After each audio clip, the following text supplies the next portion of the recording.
मुंबई शहरासह उपनगरामध्ये रात्रभर रिमझिम पाऊस झालेला आहे। ठाणे, कल्याण, डोंबिवली, विरार, वसई इथे देखील पाऊस सुरू आहे।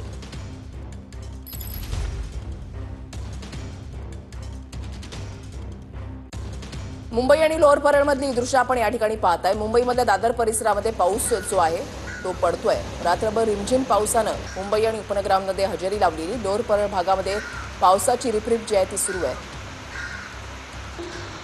ढग भरून आलेले आहेत। विजय गायकवाड आमचे प्रतिनिधी आमच्या सोबत आहेत। अधिक माहिती त्यांच्याकडून जाणून घेणार आहोत। विजय, वृषाली बरोबर आहे का रात्रभर जे पावसाने जे आहे ही मुंबईसह आजूबाजूच्या उपनगरामध्ये सुद्धा जोरदार पावसाने हजेरी लावलेली होती। आता मी शिवाजी पार्क मैदानामध्ये आहे। आपण जर बघितलं तर सकाळपासून सुद्धा पावसाची रिपरिप जी आहे ही सुरूच आहे। त्याचप्रमाणे मध्यरात्री जो ठाणे असेल, ठाणे, वसई, विरार, पालघर आणि मुंबई या परिसरामध्ये पाऊस हा जोरदार पडलेला आहे आणि आज सकाळपासून ही पावसाने जी रिमझिम आहे ही सुरू आहे। एकंदरीतच जर बघितलं तर आभाळ हे पूर्णपणे भरलेला आहे आणि हवामान खात्याचा जो अंदाज आहे की आज दिवसभरामध्ये जोरदार पाऊस पडण्याची शक्यता आहे। त्याप्रमाणे आज सकाळपासूनच पावसाने या ठिकाणी हजेरी लावलेली आहे।